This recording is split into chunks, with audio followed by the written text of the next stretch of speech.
Welcome to Scoop and Scale, where we dish up the science and weigh facts about mostly equine nutrition. I'm Michelle Anderson. I spent 2 decades working in equine media, and I currently create content and help veterinarians and businesses connect with horse owners through my consulting business, Cadence Marketing and Media. I'm a trail rider, dressage rider, and an at-home horse keeper. And I'm equine nutrition consultant, Dr. Clair of Clarity Equine Nutrition. I develop diet plans for horses ranging from metabolic seniors to Olympic athletes.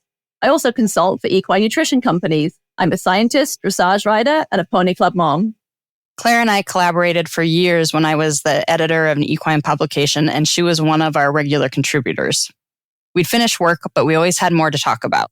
New products, new research, and our own horses. This podcast is an extension of those conversations. It's for anyone who wants to make better choices when it comes to feeding and caring for their own horses. And before we get started, a quick disclaimer. The information in this podcast is general and not meant to replace the individualized advice of your own qualified equine nutritionist or veterinarian. While I have a PhD in nutrition, I'm not a veterinarian and can't give medical advice. With that, thank you for joining us, and we hope you enjoy the following episode.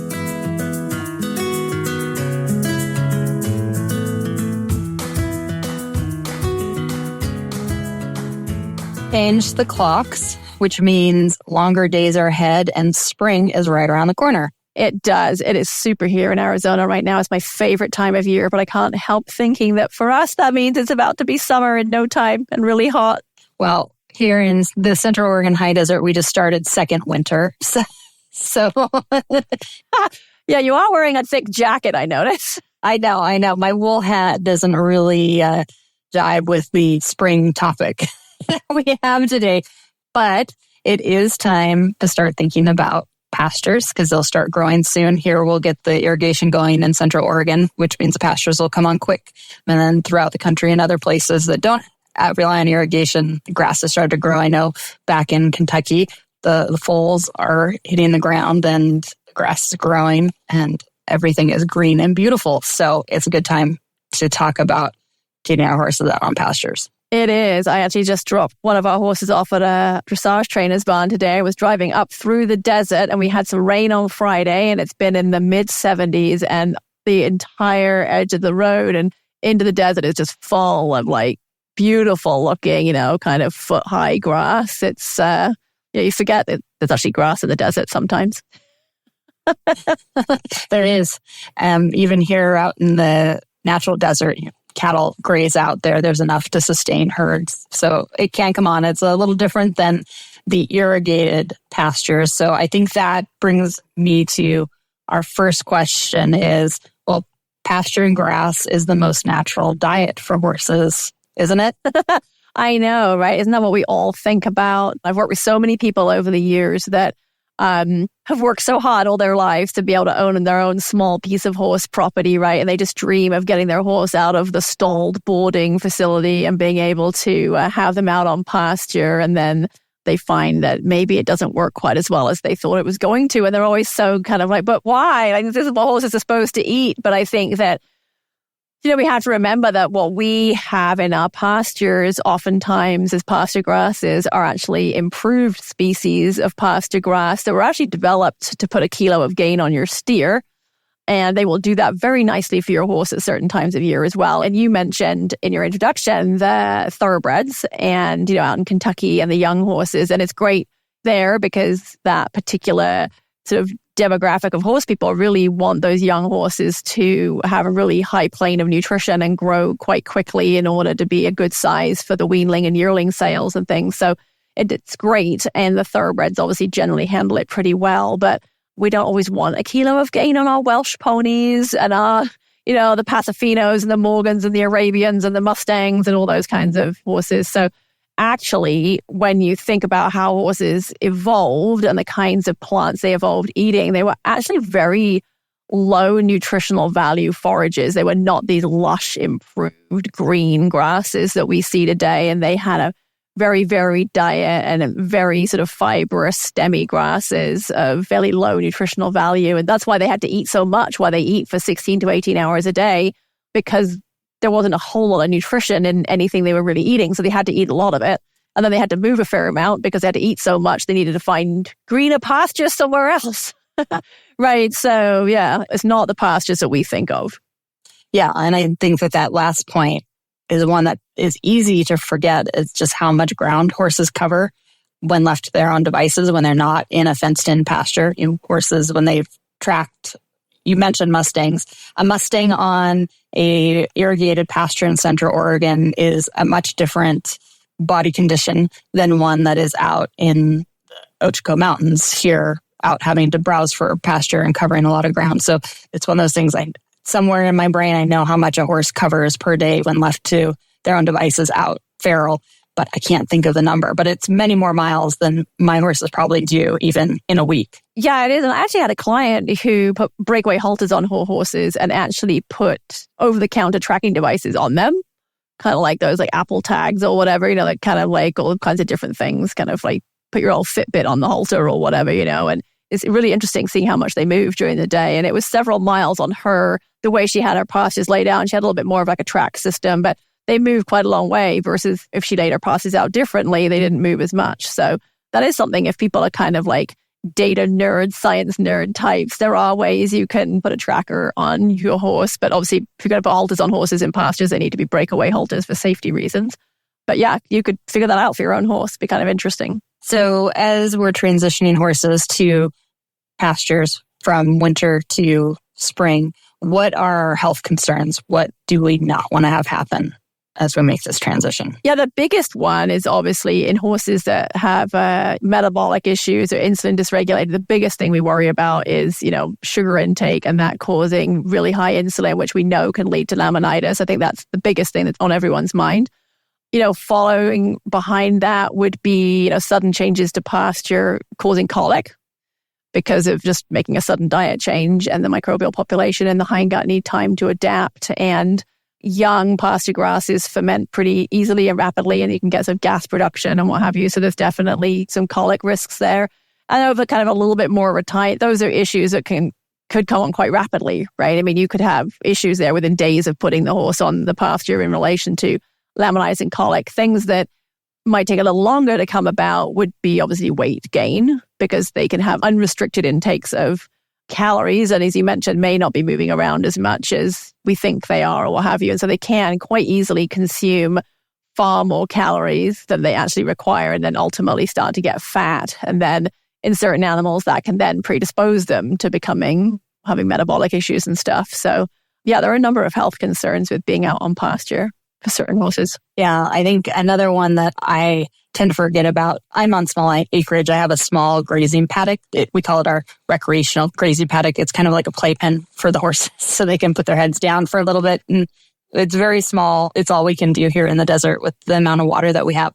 So when I do fecal egg counts on my horses are zero shedders. They have no internal parasitic load because of it, because they just aren't on pasture. And that is one thing that comes along with pastures, is the transfer of internal parasites as the horses graze. Yeah, absolutely. And certain climates, I mean, you're pretty arid where you are, again, which makes your parasite risk a little lower because it gets cold enough in the winter to kill them off, and then dry enough and hot enough for a few days in the summer to kill them off.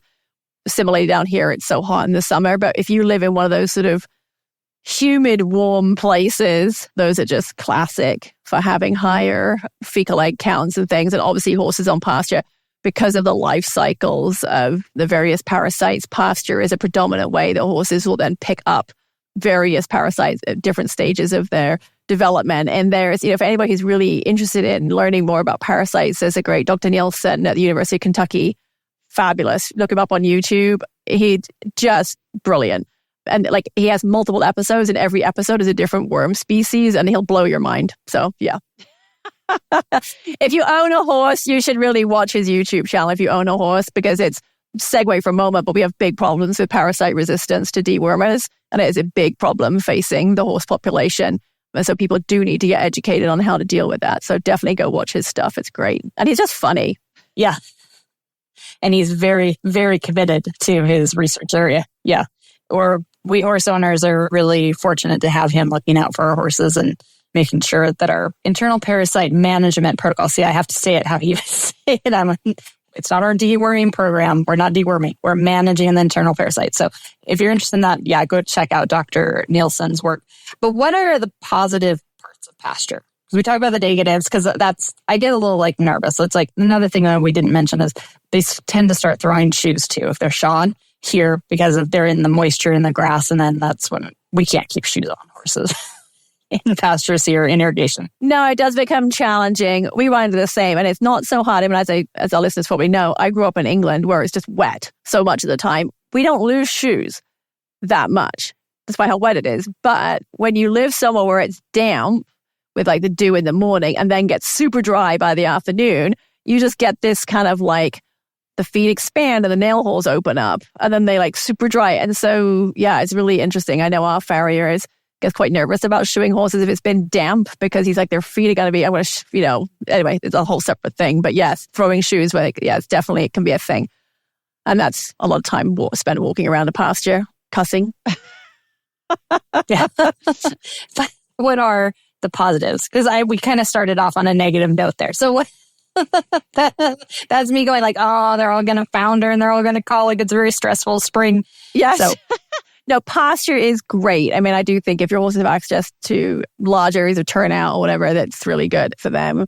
Mentally, right, is the big one. I mean, they are designed, as we said earlier, to eat for 16, 18 hours a day. And so that foraging behavior is really important to them. I mean, I think it really does put them at ease and make them feel more relaxed. And oftentimes, many horses that are out on pasture, if they're out 24/7, tend to be out with other horses. Right. And so again, that allows for that social interaction, which is so important to our horses. They are herd animals, and our horses, when they're kept in here, can be fairly lucky in that we use, what are called mare motels or pipe stalls. And so they often get to interact with the horse next door to them over sort of a 4-foot high pipe fence. But so many horses are in more box stalled environments and don't get to interact with the horses that live next to them. And, we're learning that can be an issue to their social and mental wellness. And so I do think the horses that are out on pasture often get more opportunities for more natural social interaction. And that can be that we can't not consider that as part of our horses' well-being and overall health and stress. And again, the movement, right? The movement is vital. I mean, they're meant to move. They're not really designed to move at like trot and canter and gallop for extended periods of time. So the kind of movement we give them, where we tend to restrict their movement for 23 hours a day and then say, for an hour, come on, let's go. That's not really how they move. They just move at a much more constant, sort of regular, lower pace. Step graze. So being out, allows them to do that, even if the pasture's, often not the best quality. They're out there kind of getting to do those kinds of behaviors. So yeah, absolutely. In the spring, the nice weather, don't we all feel lovely standing out when the spring sun on your back? It just makes you feel well, right? So again, that sunlight, we do see vitamin D deficiencies potentially in horses that live in, blanketed all the time, living in barns all the time in the winter. So again, not to kind of forget about that potential from being outside, with some UV as well. Nutritionally, what does pasture grass offer that maybe hay doesn't, or other forages? Yeah, I mean, the protein quality can be better, right? Young growing grass is fairly high in protein and has a nice sort of amino acid profile. Again, so the calorie content, it can be there. That's a plus or a minus depending on the individual horse you're dealing with. The water, right? That's right? I mean, it's very moist. I don't know if people appreciate that it's oftentimes 85% water, whereas hay, we want it to be 85% dry. Like hay that's baled with a moisture content of more than 15%, we consider that to be pretty risky. Chance of growing mold, the potential for self-combustion goes way up. Whereas grass is the opposite. Grass is 85% moisture, 15% dry. And so obviously having that more moist material going through your digestive tract, there's potentially less risk of impaction, right? I mean, that's one of the things we worry about when we do the opposite in the fall, when we bring horses in and they go from being on this moist, wet forage to putting them on a very dry forage. We have to make sure the water consumption is there. That's a big bonus too. And, if your pastures are nice and diverse, there's different types of grasses, different types of plants. Maybe there's some brambles and things that they get to pick on. And, it's a little bit more opportunity for that foraging type behavior that they would get in their natural setting versus horses that live in and fed hay all the time. And gosh, I mean, they could just be fed orchard grass hay for 20 years, right?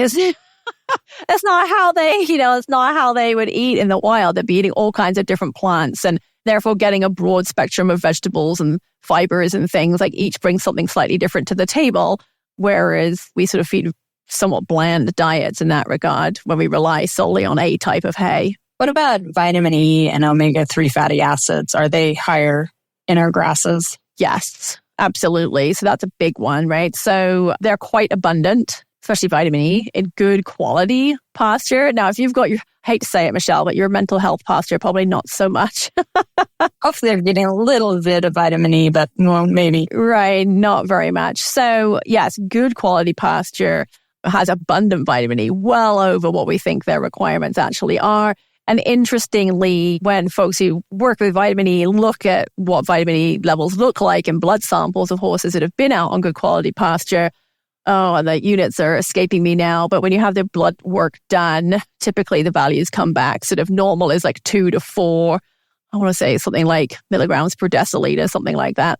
And that's considered normal. But horses were coming in off of good quality pasture with values at sort of like 6 to 7.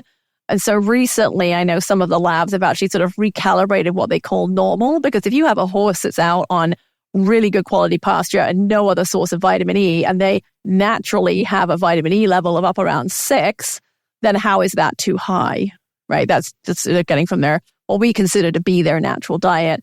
And so we have sort of extended that normal range now to be more like 2 to 6. And we have a whole episode on vitamin E, so I'd encourage our listeners to go listen to that, because we get into the weeds a lot more about vitamin E and what the ranges actually are and all that kind of good stuff. You know, when you cut pasture, you lose that vitamin E because it's not heat stable. And, I've had people kind of say, well, how many hours grazing on vitamin E do my horses really need to be grazing for me to know they're getting enough vitamin E? And my sort of common sense rule of thumb is if you're having to also give them hay while they're on pasture, your pasture is not a good enough quality to be providing them all their vitamin E, because it's clearly not providing them all of the calories they need, or you wouldn't be feeding hay as well. So that's sort of my rule of thumb. If you're giving hay as well, then you probably need another source of vitamin E in the diet as well. And then omega-3s, really good source of plant-based omega-3s, good quality pasture for sure, but again, not heat stable. So we tend to lose that when they start relying on hay.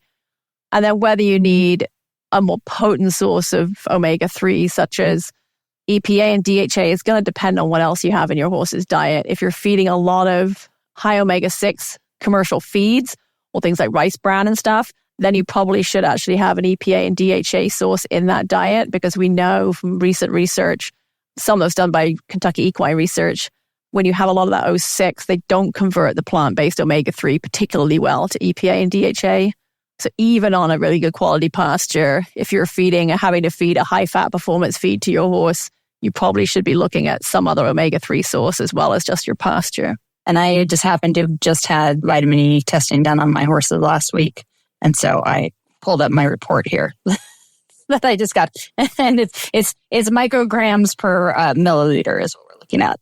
Micrograms, really well done. It's like some labs are one set of units and then others. So it's confusing because, like, was that done by Cornell or was that done by another lab like Antech or somebody? Do you happen to know? Didn't say which lab it was. It was just the report from my... Because some of them use sort of the Cornell is on a range of like, I want to say it's like 1,000 to 10,000. And then the other labs like Michigan and UC Davis are on like the 2 to 4. And they're just, it's the same thing, just different units, But yeah, more math, exactly. So when we were starting to turn our horses out onto pasture, what are the characteristics of a healthy pasture that we should graze them on? Yeah, great question. So in an ideal world, you're not grazing any pasture to below 3 to 4 inches. And the reason for that is that we like to say, like the plant science folks like to say, that the bottom 3 to 4 inches of the grass belong to the plant,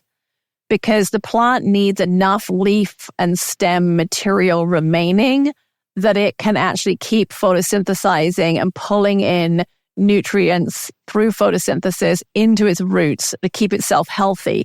If you graze that grass below 3 to 4 inches in height, you're robbing that plant of its ability to photosynthesize effectively, and it's going to be unable to maintain its own nutrition stores. and grow. And so what's going to happen is it's going to suck nutrition out of its roots, which in the short term is okay. But if you keep doing that, the roots start shrinking. And you can't see this. This is all going on under the ground, and things look kind of okay above the ground, but they're not okay under the ground. And you start losing that root, start shrinking, and eventually there won't be anything left and your grass will kind of die off. And so one of the ways, I look at pastures is you can look at people send me photographs of their pastures and they look super nice and green and pretty abundant. And I'll say to them, can you go out and take a photograph straight down at the ground? And what you'll see patches, like there'll be like 1 foot kind of square of nicely growing grass and then like a 3-inch gap of dirt and then another 1 foot square of grass. There shouldn't be that gap of dirt between that, right? This is telling me this pasture is really stressed and you're killing your grass and eventually it will just disappear and you won't have any grass and you'll just have dust and probably weeds. Invasive weeds. That's what we get here. Any disturbed ground, we get invasive or noxious weeds. Absolutely. And then the weeds actually grow faster than the grass and they start choke in the spring. That if you've got that bare ground, the weeds will take hold. And because they tend to be broad-leafed, they grow fast and they put their broad leaves out and then they shade little baby grasses from the sunshine. And so then the grass doesn't grow very well and it just becomes a vicious cycle. So it's really important that we don't graze our pastures too short. And I realize that many people feel they don't have that luxury, such as yourself, don't have particularly large areas of grazing available to them to rest the pastures, but they really should be resting their pastures until they get to 6-8 inches and then grazing them down to the 3 to 4 inches and then taking their horses off. Manure management is a really important part of this. It is, yeah, because again, you'll see, we hear the term overgrazing, right? I mean, people say, oh, that pasture's overgrazed. Well, what is overgrazing? Overgrazing is actually a function of time. So overgrazing occurs when you've either grazed the pasture too long or you haven't given it enough time to recover, right? It's really overgrazing is a function of time to recover. And horses are really picky about where they eat. They will not eat so happily where they have manured and where they've staled. And so you can end up with you see these pastures and you look out there and you think, gosh, there's so much grass out there. But why don't they ever eat any of that long grass? And it's like, well, it's because it doesn't taste great and they've manured in that area and they won't eat there. They're not stupid, right? They kind of know that's why it's not the most healthy thing to do to eat where they've manured, right? And so they just don't. It doesn't taste great. And added to that, then what you get is the classic overgrazed pasture is the areas of really tall grass and then lots of areas of short grass, right? And again, people say, oh, but there's so much grass out there. But the trick is they keep going and eating the short stuff and not eating the long stuff. That's a problem. And you need to take care of that with how you manage your pastures. Mine drive me bananas because 100 by 80 area that's pasture grass, basically it's a lawn. We mow it with the same lawnmower that we mow our lawn with. Our lawn's pretty small too, because we are in the desert, conserving water. But they will, it's called the rough is where they poop. And then they don't want to eat near that. And then the grass grows. And even picking it up by hand, they still no, that's our corner. I have one in particular, he stud piles when he does his business. And so he does it in the corner and he's not going anywhere near that. And so you kind of have this force field where they won't go through and graze. And so you end up with the long grass, which then, we have to mow down, even though we hand pick it every time they're out. That's the trick, is really getting in there and mowing everything so it's a uniform height and then shutting it down and letting it rest until it grows back up to that 6 to 8 inches before you put them back out on it again. And you can get creative with, if you only have one paddock, it's like, well, I don't want to keep my horses off of it for a month while it grows back to 6 to 8 inches. Well, then can you strip graze it, put some electric fence down the middle of it? And so you move the stakes kind of, every day or whatever and give them another 3 or 4 feet, to graze and that kind of thing. You can kind of get creative and they'll eat that. And then a bit behind them is sort of almost resting itself as they go through. There are ways you can get creative with it, but it is, you do need to be mowing that down and kind of evening it. If you have access to cattle, if you have larger pastures and more grazing, cattle can be really useful because they're not picky. And so they will come through after the horses and eat everything that's left. And they actually need long grass to eat because the way they eat is different. And so they will then eat the long grass preferentially and kind of clean up your pastures. Sheep will do the same, but sheep are kind of a pain because they fit through horse fencing. If you have posts and rails, you suddenly have sheep everywhere. You didn't want sheep. So cattle can be a little easier that way. Or goats. Goats are the same. Goats will end up on the hood of your car with forest fencing. In your pasture management, how does the weather and the ambient temperature and the time of day influence your pasture grasses? Oh yeah, no, a lot. How is that for an answer? Well, it was a lot of things in one question. So. No, you're absolutely right. So, we mentioned that, the plants are photosynthesizing during the day. And so I guess and we've also talked about the facts. I've alluded to there being different types of grasses, right? So we have what we call cold season grasses, which is what many people have. The orchards, the timothy, the fescue, the broom, the rye. Those are all cold season grasses. In our warmer southern states, we had here in Arizona, Florida, and places, you have things like Bahia grass and Bermuda grass, and those are warm season grasses. And they're different categories of grass because they have different metabolisms and they deal with their photosynthesis differently. So cold season grasses photosynthesize, take the sunlight, and they use that to generate what we call non-structural carbohydrate sugars. And they can generate infinite amounts of that. Whereas warm season grasses use photosynthesis to generate starch. And starch is stored in the plant in something called vacuoles. And they're like these little pockets that the starch can get put in, and they're a finite size. And so once you've filled up the vacuole pockets, there isn't any room for more starch. And so they stop producing starch. So generally, you're not going to get endless amounts of easily available carbohydrate being generated in warm season grasses the way you will in cold season grass. So both plants, if you think about it then, the sun is beating down on them. It's nice and sunny spring day. They're both photosynthesizing all day long. So they're both going to have higher amounts of, in the case of cold season, non-structural carbohydrates at the end of the day. And in the case of warm season, starch at the end of the day. So your non-structural carbohydrates are going to be higher in the afternoons, early evenings on a nice sunny day than they will be first thing in the morning in both types of plants. Expect them to be even higher in the cold season grasses than the warm season grasses because there's no finite control on how much they can create. The trick there is then these plants use that stored carbohydrate for their own growth overnight, as long as growing conditions are ideal. And so cold season grasses don't grow when the weather is, gets below about 40 degrees at night. And so that sugar will just have been sitting there all night if it gets cold below about 40 and still be there in the morning. And so then you have ice cream grass in the morning, which is really sweet and yummy. You see this in the spring sometimes where it's beautiful in 60s during the afternoon, but still down at 28, 30 at night.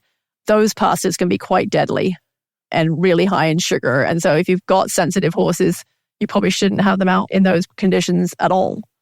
On a cloudy day, the sugar starch is not going to be so high because there's not going to be as much photosynthesis going on. So you have more leeway as to kind of when you turn out there. And obviously conditions have to be ideal for growing. There has to be enough water. There has to be enough nutrients in the soil. So cold season grasses are very sensitive to stress. If they're not fertilized properly, if they're not watered adequately, they go into stress, shock, and they start storing the NSC, the sugar, for more ideal growing conditions. So again, it can become very sugary. And that's part of the problem of when we graze our grasses too short, they become stressed. They're I'm too small and I can't grow. I have enough photosynthesis, I'm storing all this sugar and I can't really do anything with it. So really short grass, people often make the mistake of saying, well, there's nothing out there. It's really, really short. It's an inch high. And some of that can be really high in sugar because it's super stressed. So don't make that mistake. Just because it's short and there's nothing out there doesn't mean it's safe. I think it's fair that some horse owners assume that a pasture that maybe isn't well managed or doesn't seem very productive or green and lush is lower in sugar than a healthy pasture. Yeah, I hear that all the time. There's nothing out there. It's just really short and it's just some weeds and really short grass. And it's there may be more out there than you think. I actually once had a client who said that and then was feeding her horses no hay. And they were in really good condition. They were at a really nice body condition score of 5. And I pointed out to her, I said, well, there has to be something out here because you're not feeding anything else. So if there was no nutritional value out here, your horses would all be emaciated. So I've always sort of used that as and it literally was a bunch of sort of ankle, knee-deep high, dried grass, right? And weeds and stuff. And they just pick through these sort of 5 acres of this stuff. And they look great, even body conditioned anyway. And so they clearly weren't lacking from a calorie standpoint. They clearly had some other nutritional deficiencies, but from a calorie standpoint, they were not lacking in calories. So there had to be something out there. And, like we mentioned, that short grass can be super stressed and so really high in sugar. And just because it's brown doesn't mean to say it doesn't have any nutritional value. And weeds, right? I mean, weeds have all kinds of different nutritional profiles and may also be quite high in sugar. Yeah. And I think that we think of weeds and we think of toxic weeds, and not all weeds are toxic, but not all weeds are great for horses to be eating. And so I think all that comes back to pasture management. Absolutely. And there is certain plants. I mean, we call them weeds. I mean, we label things weeds. I mean, I am a gardener. I enjoy gardening. And a weed is just a plant that's growing in the wrong place, right? That you didn't put there yourself. And that, it's in the wrong place. So it becomes a weed. But, many of the broadleaf plants that grow in pastures, you get really into it. And I'm not super into this, but a lot of them have, interesting medicinal backgrounds, and native people, use them for all kinds of medicines and things, and have done. And our ancestors did when that's what we had for medicine. And so they do have some interesting kind of properties and stuff. Some of those properties may be beneficial. Some of them, as you said, may be toxic. So weeds are certainly not benign, right? And lots of times on these stressed pastures, you end up getting clover that grows in. And we haven't talked about clover. It's interesting. I had a friend actually seed a pasture from scratch with a grass clover mix. And I actually had suggested that she'd not do that, but she wanted to be as sort of sustainable as possible. And so she put the clover in there because that meant that she wouldn't have to fertilize quite as much, because the clover obviously is a legume. And so it's fixing nitrogen out of the atmosphere. So then it puts that into the roots, and then that nitrogen is available to the grasses as well and other plants. The problem is that, again, it's broadleaf. It will shade out the grass. It grows very rapidly. And ultimately, she just ended up with lovely clover pastures and really fat horses. And there are some other things related to clover that can be issues or not, or, things that you have to deal with as a horse owner, like the slobbers with the horses eating a lot. And then I think some photosensitivity can occur too. Yeah, absolutely. So I'm not a huge fan of clover in pastures, but I think if it's, a little bit, obviously, again, adds a little bit of variety, and it does have a higher protein content and, brings something different to the diet, but it certainly can take over and kind of ruin a pasture if you don't, again, manage it carefully. And it is, as you mentioned, it all comes down to management and understanding the plants that you have in your pasture.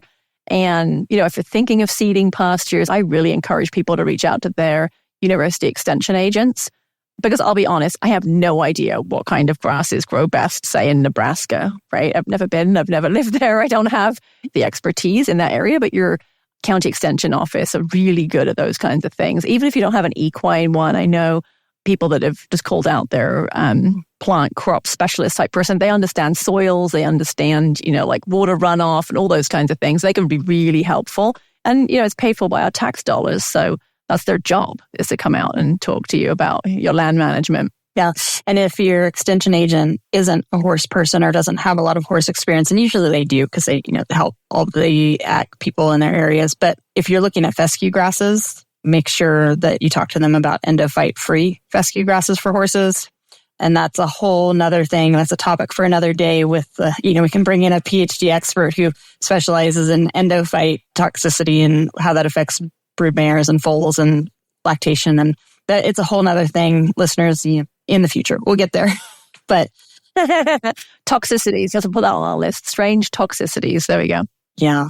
But when we're talking about the grasses and the sugar and how the weather changes the sugar levels, is there a difference between spring grasses and the grass during other seasons? Yeah, grass definitely goes through growing cycles, right? So it really grows very rapidly in the spring. It's going through its own reproductive cycle, right? So its goal is to grow super quickly, generate a lot of energy to then be able to put out flowers so that they can get pollinated and it can create its own seed to then, fill its reproductive cycle and keep that going round and round and round and round. And so it's definitely going to grow faster in the spring, and then it'll slow down over the summer. Sometimes we do get kind of a fall flush in certain areas, where we get almost like a second growing. Like when I lived in Northern California, if you don't have irrigated pasture, there's not enough rain in the summer. And so what grows in the spring has died out and almost sort of become hay. And then it'll rain again in sort of late September, early October, hopefully.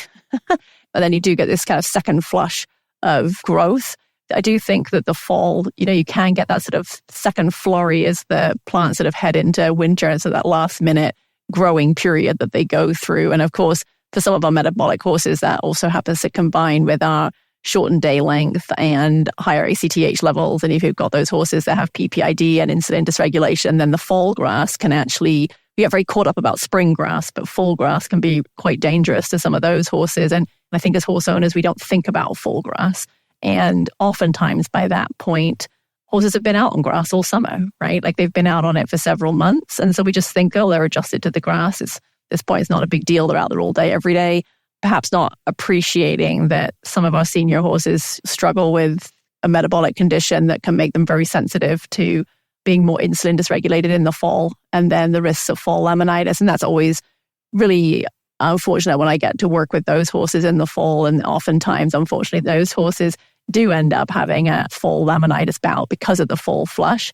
And then the vet comes along and says, oh, that's a 20-year-old horse, and we should test it for Cushing's and PPID. And sure enough, then that's how they find out it's positive, and they didn't know that before. So the fall is a bit of a concern as well. And for our listeners, we do have an episode on PPID or equine Cushing's that we did previously. So if you have a horse with PPID, you might want to check that out. We talk about that disease process. We have had a guest veterinarian who went into that topic, talking about the transition and assuming that, the horse has been on the pasture all summer, they'll be fine. Why do we think about transitioning horses in the spring, and what are your recommendations for that transition? Yeah, I think in the spring, we're all a bit more aware that we have been feeding hay most of the winter. And even if your horses, and I grew up, my horses were out, at least during the day, even in the wintertime, but they were clearly they were getting hay during the day, they were getting hay at night. I mean, really, they were out in the pasture so they could be out and moving, not because there was really any nutritional value in that pasture. And so even when you're keeping your horses out most of the time, I think we all realize that there isn't much out there in the winter a lot of times. And so we are aware of that grass coming in the spring. And, if your horse has been out all winter and you've managed your pastures well and they're not overgrazed, then probably they will sort of transition themselves more gradually on their own. I think perhaps the bigger risk is, when people have their horses in 24/7 over the winter, and then they're only on pasture in the spring and summer and early fall, or they dirt lot them over the winter because they're people in the Pacific Northwest, for example, is very wet. They don't put their horses out on some of that really wet ground, especially on small acreage, because the horses will just cut it up and destroy it. And then you really lose all your summer grazing. And so they'll keep them in all on dry lots with no grass and then put them out. And so then there is that transition period of they're just haven't been getting any grass all winter of any kind.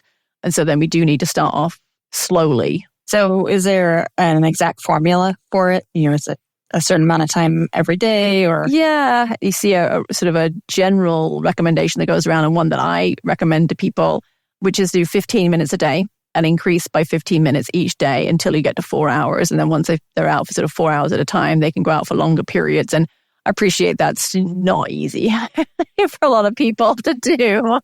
No, you can set that alarm and you go and do a different chore, and that 15 minutes goes by really quick if you're not paying attention. So definitely it's one of those things that perhaps you start it in the mornings, you put them out in the morning before you go to work for 15 minutes and go, if you keep your horses at home, and then go bring them in, and, you can leave them out a little bit longer as you're doing your morning things, as you say, and then maybe plan it so that the weekends are when you need to have them out longer. And so you're not sitting there trying to figure out how you're going to get your horses and commute to work at the same time. But it is tricky. It is tricky. And be prepared for them to get smart to it really quick. Well, and that's a really good point. So that is one of the reasons why, I grew up, if horses were getting overweight, you would just put them out for less time.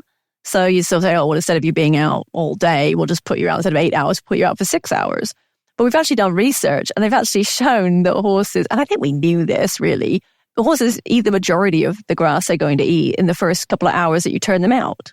And so really shortening a 10-hour grazing to 6-hour grazing really doesn't actually change their intake very much. And to your point about them being smart, they cotton on to this new strategy pretty quickly. And so we've actually got research showing that they just eat faster and more quickly. So they just pack it in less time. So it's really interesting we kind of say that horses typically will choose to eat 1.5% to 2% of their body weight in dry matter a day, maybe up to 3%. And they've actually shown of that, how much of that is eaten in an hour, 2 hours, 3 hours. And the majority of it is actually eaten in those first few hours. And anybody who's kept horses in and then turned them out on good quality pasture knows that they might run off from the gate and sort of yay, I'm free. And then they stick their heads down and eat. And it's not until later in the morning that you see them all standing around sunbathing, resting a hindfoot, swishing at flies. What about using grazing muzzles to reduce intake while the horses are out on pasture? Yeah, that's going to be way more effective than your decreasing time on pasture. If you can keep it on them. That is the trick. And yeah, you have to kind of play around sometimes. I know a number of people that use muzzles and have a selection of muzzles because they've had to try all the different things. Some of them are more effective than others. And sometimes that's going to depend on your horse. I mean, just like people, they have different muzzle shapes. They taper, different rates. They have boxy, square versus short and pointy kind of thing. So, and obviously they need to be attached to a breakaway halter. Absolutely, always, always. In case they get caught up on something while they're wearing it. It's important that they're properly fitted, and the manufacturers generally have fitting, it should not be touching the end of their muzzle, right? It should actually, when they put their head down, it should hang down from their muzzle so that it's not touching, because otherwise they can rub and obviously make their noses sore. So it's more that it's there. When they put their head down, they then push their muzzle into the muzzle. That's confusing. Sorry, guys. Push their nose into the muzzle, let's say that, and then can make contact with the ground kind of through the holes in the bottom of the muzzle. And different muzzles have different size holes. There's some that only have one hole. There's some that have a grid. There's some that have all different ways. And they will get crafty and try to find ways out through the sides of it and, all those sorts of things. And some of them don't come with brilliant attachments. I have not personally muzzled horses on pasture. I have muzzled horses before scoping them. My daughter's pony, because there's nothing like showing up to get your horse gastroscoped and finding it eating their bedding. That's great. Yeah, so we, the second time we scoped him, we put a muzzle on him, and he was very pleased the next morning when I showed up, and he had his muzzle under his chin. So I had to actually fashion kind of a buckle on the top to attach it, not just at the sides, but also on the top so that he couldn't slip it under his chin. Yeah, they're not stupid. Yeah. Well, and you mentioned the studies where the amount that the horses were eating was measured within the initial time period that they were out on pasture. If I remember correctly, I think it's the same research that looked at grazing muzzles. It's the same thing. You have to have the grazing muzzle on the entire time they're out, or they'll just gorge when they know the muzzle's off. They're going to make up for it almost. I can't remember the specifics, but it was pretty darn close to it. They just hadn't had it on at all. But the good thing of the muzzles, again, it was almost, I want to say it was 83% reduction in intake with the muzzle. So when you can get a muzzle to work, it's a good thing, because if you think about it, if you're reducing intake by 83%, that now means that horse can stay out, moving, socializing with friends for so much longer.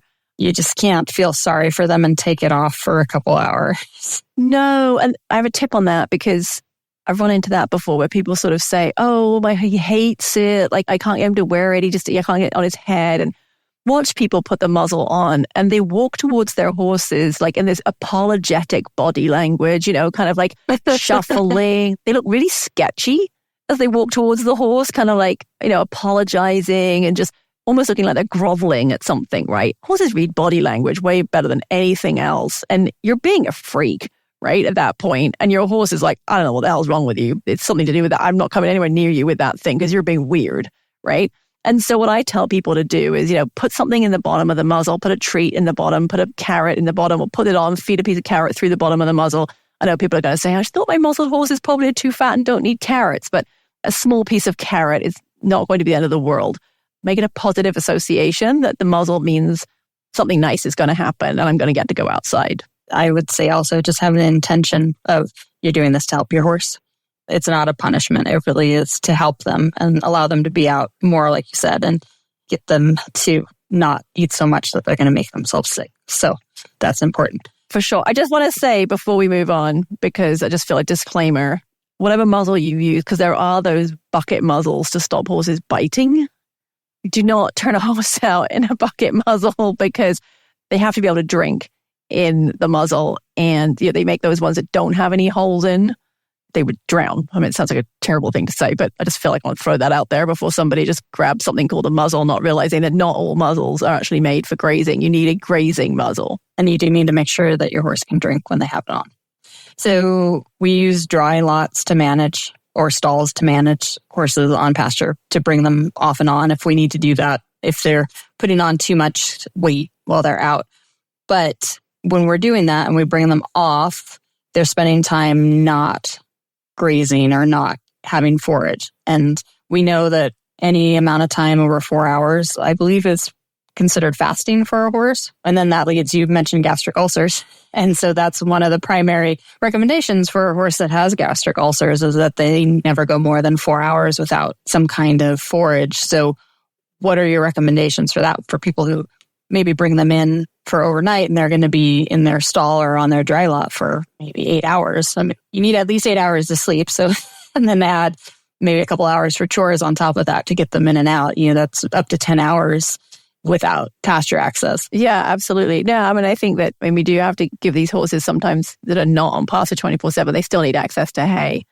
And maybe it's kind of busy hay, right? Low nutritional value hay, a little bit more mature, but stemmier, something just to kind of fill them up.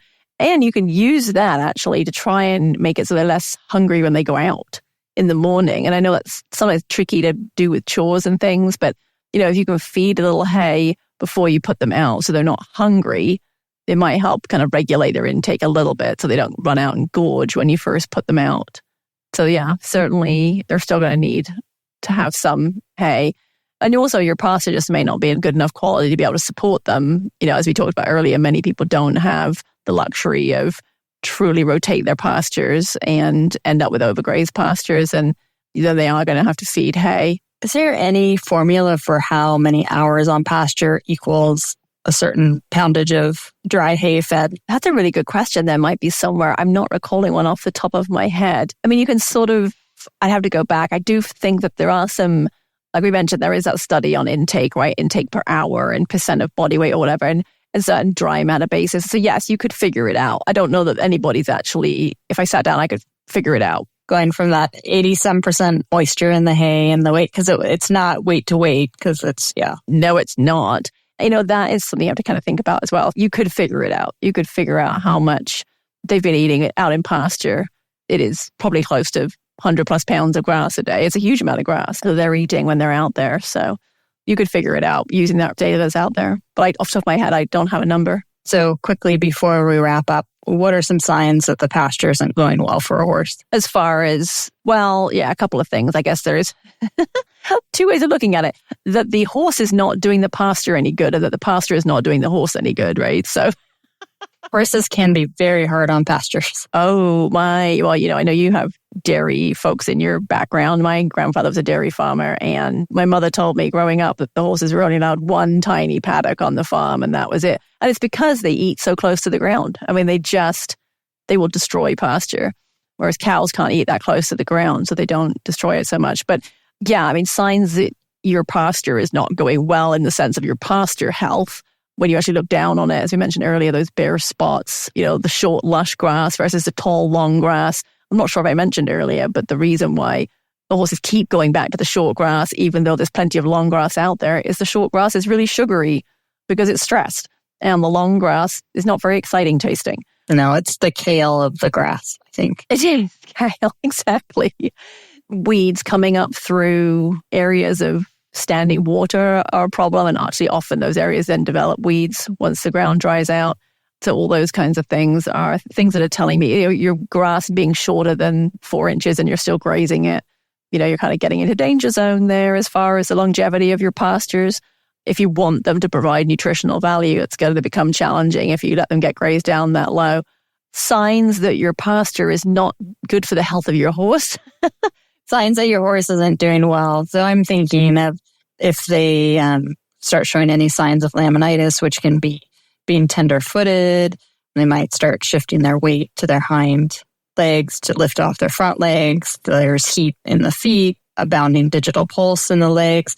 Those are emergency signs that they need to see your vet immediately. Yeah, I was watching a video actually on social media over the weekend, and there was a little pony who was grazing quite happily, munching, definitely overweight. And then he lifts his head up to go to walk forward. And it's just the sort of like bracing of the neck to try and get his feet off the ground and then stepping and landing on the heel. And I was like, oh Lord, it's laminitic. But I mean, standing there eating, it looked happy as a clam and was just shoving his face full of grass. Other things, patchy fat deposits, crest fat. That's a big one, and it's being sort of an indicator that horses potentially have metabolic issues. If your horse's crest, with the area where the mane grows out of, if you squish it and it feels like memory foam, that's fat, and it should not feel like that. Now, better that it be soft and squishy than hard as a rock and like that. So it is something, that can be, it's thought among certain people feel that when crest fat gets hard, that's an indicator that you're going into kind of metabolic disaster zone. So if you have a horse that tends to be a little on the cresty side, get in the habit of squishing that every day and just noticing if it's changing the feel of it. Body condition score your horses frequently if they're not on pasture, so you can really get a sense of, are you developing fat deposits in places where you shouldn't? And that's an indicator that you should maybe be taking them off the grass or muzzling them or what have you. But yeah, the laminitis is a big one. The other thing to look for too, which we haven't really mentioned, but loose manure, gas, especially as you're transitioning to pasture, because what happens is the fructan sugars in the cold season grasses, so those Timothy's, brooms, orchard type grasses, very fermentable. If the horses are consuming large quantities of that, they will sometimes, end up kind of changing the microbial population in the hindgut. That's part of the reason for the slow introduction. And you can sometimes get a lot of gas produced, or if you get it wrong, you can end up with kind of annoyed microbial population and they start kind of dying off and releasing endotoxins and stuff. So you can get some loose manure and diarrhea. So keeping an eye on those kinds of things as well. And there are some things you can do to try and help that I will use with people who are transitioning onto pasture, like hindgut buffers that help stabilize the acidity in the hindgut, because that sudden influx of fructan sugar can cause the hindgut to become a little acidic.